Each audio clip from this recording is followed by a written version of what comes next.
Man, I'm built different, period. I'm just built different, man. And I've always had an eye, a discipline and a work ethic that I've had at a young age that I just apply it to everything that I want to do. Rarely go out, reading, what I'm saying, trying to reverse engineer how to be successful. Like, how do I, start my own production company? How do I do this? How do I do that? And I always felt like if other cats was out partying and I was home studying, I would have an edge. Yes. You know what I'm saying? If Cass was out here doing this and that, being hungover the night before, I would have an edge if I wasn't. Did I go out and party? Yeah. Did I have a good time? Yes. You know what I'm saying? Did I do a thing? As a director of a movie, you know what I'm saying, or a project, there's a commitment to making sure this project is going to be finished from soup to nuts, from start to finish. You're not the actor who just shows up on set. Nah. You have to start from before anyone gets there. Exactly. And run all the way through the promo. And you get what you put into the movie. Like, what's your commitment? What's your obsession? I obsess over what I do. Like, I want to be great. I want to evolve. I want to grow. I don't want to stay the same. So I want to continue to pour into it. And in order to do that, you got to put time in the gym. You can't eat what you want all the time. You got to eat what you have to eat in order to change your body, because that's going to equal to a physique that the character needs to be. That's going to equal to ticket sales. It's going to make the movie and the project much better. So when you start to break it down that granular, you got to pour the time in. Like for me, staying out the streets, staying out the clubs, I'm not partying. You know what I'm saying? I'm trying to get rest whenever I can. I'm trying to spend time with, I got a new nephew. You know what I'm saying? I'm with my family as much as I can because I'm always on the road. Or you think about them, but you don't get a chance to talk to them as much as you can. Like that's a real part of the sacrifice of the journey that you're on when you try to be dedicated to a craft. If I'm eating food, I'll save the best for last. You know what I'm saying? I'll eat around it to the one part that I really want to eat. I'm gonna save that. I'm a delayed, gratification. I'm that type of person. So like, I'm literally like, all right, I will party later. I work hard now, so the second half of my life, I can do whatever the fuck I want. That's been my mentality. It's like, I'm not going to trick off my early years for partying and then worry about struggling, how I'm going to make it, how I'm going to take care of my family, how I'm going to take care of everybody else. Like, that's not going to be me. I'm going to grind it out now. You know what I'm saying? I'm going to set up the foundation so I can enjoy myself later. That's always been my mentality, and that works for me.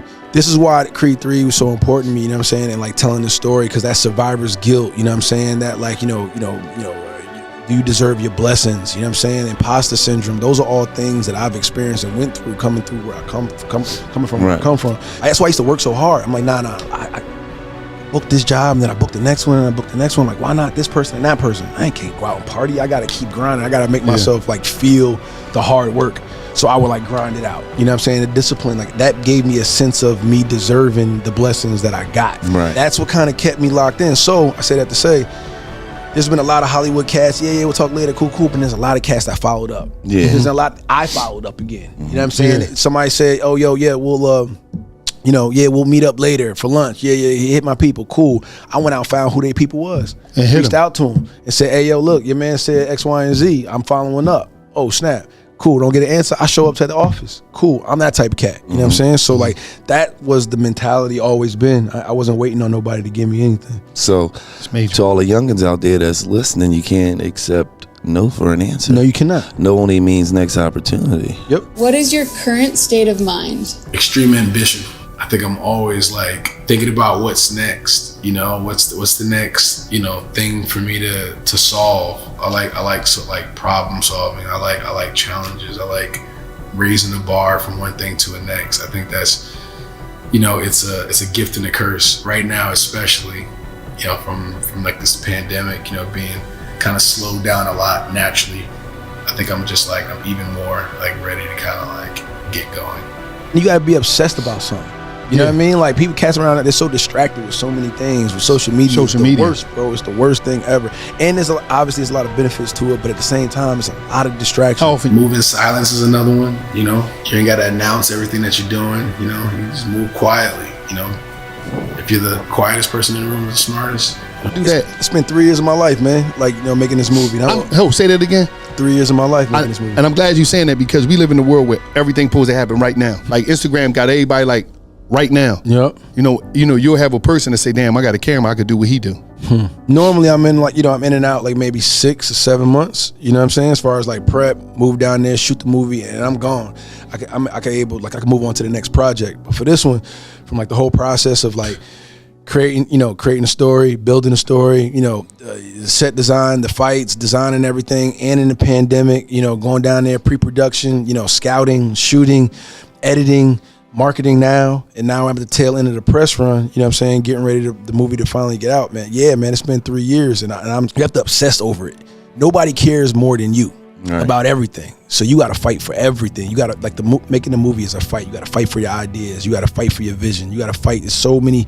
You need budget, the soundtrack, staying under budget, going over budget, asking for more money. If this happens, that reshoots, no reshoots, this availability, that availability. You know what I'm saying? Like, you know, it's fine tuning, sound editing. You know, how do I feel? I never felt more alive, you know, or engaged and present on something, you know, with people. I had to learn how to speak everybody's love language. You know, the amount of dedication and emotion and energy that I put into this project is nothing like I've ever experienced before. You know, I just turned 36, and I feel like, you know, this is the first time I really feel fully alive and present, and there's no comparison. I don't mind going to, like, hunt for my food. I think it's fun. That competition, you know, it's always the usual suspects. You see the same people all the time, and it's all the same auditions, and it's like some actors hate it, and I know there was one point in time where I really hated it, and then I started to become more confident, and I guess the small successes built up your confidence, and now then you don't really mind going to auditions anymore. It's just like, I'll go in and read, do whatever I can to help, like, you know, give cats like me an opportunity. You know what I'm saying? Because I want.